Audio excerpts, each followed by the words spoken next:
जय श्री जगन्नाथ सांग मैंने चलतु आज आम प्रस्तुत करवा पोटल आलू रसा से 250 ग्राम पोटल नहीं जाइए देखु ताकू यहीपरी भाव में सब काटी नवा टे भल भाव में धोई नवा एबे आलू सब यही साइज रे सब बड़ बड़ साइज करी काटी नवा एबे आम आलू को भाजी नवा दे देछि अल्प किछि लुण हाफ चामच हलदी गुंड ताकू भल भाव टे भाजी नवा से समय आम भेदे दबा काजू और चारू मगज टे भेदी गले से बाटी हम भल चिकन हो बाटी हम जदि लेट्रे भेदेबा से भल भाव पोटल एवं भाजी नवा अल्प किछि लुण किछि हलदी गुंड देकी ताकू भल भाव भाजी नवा देखंतु पोटल टी आमर हो गलानी एबे ताकू अलगा एक पात्र को काढ़ी नवा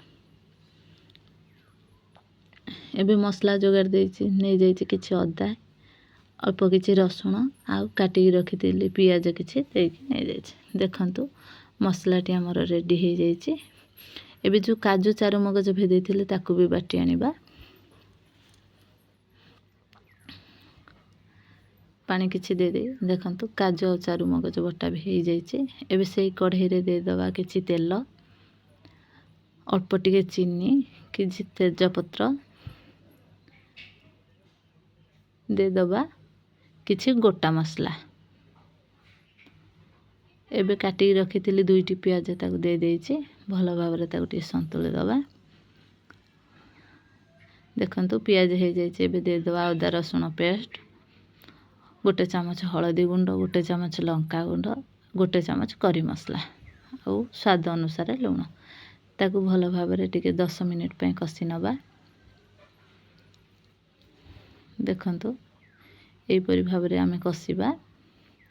एबे दुईटी टमाटो को काटिकी रखिथिले एबे ता देहरे ऐड कर दबा दे दबा किछि पानी टमाटो सिजिबा पई देखंतु एहीपरी भाव में ताकू मिसई दबा एबे ताकू टे घोड़े नबा टमाटो जो सिजी जीव देखंतु टमाटो टे हमर सिजी आसलानी तेल छाड़ी जाइछि मसला रो आ टिके कषि नबा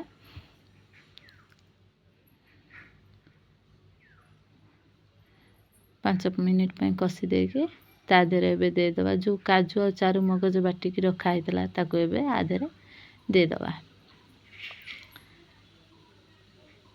दे देकी ताकू भल भाव में मिसई नबा 5 मिनिट 10 मिनिट पे ताकू टिके भी कषि नबा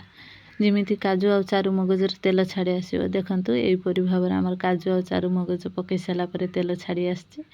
एबे आमे पोटल आलू जो रखिथिले भाजी के ताकू ता देहरे पकईकी आउ टिके कषि दबा 2 मिनिट पे देखंतु एहीपरी भाव में कषि नबा एबे आमे दे दबा ता देहरे पानी आमर त आलू और पोटल सिजी जाइथिला बेसी पानी दबाने अल्प दे दबा पानी देखंतु तरकारी टी हमर एहीपरी भाव में फुटिलानी देखिबा आलू सिजी कि नहीं आलू सिजी गलानी एबे आमे दे दबा काटी रखिथिबा धनिया पत्र आउ गोटे चामच गरम मसला एबे हमर प्रस्तुत हो गला पोटल आलू रसा एबे आमे किछि धनिया पत्र दे गार्निश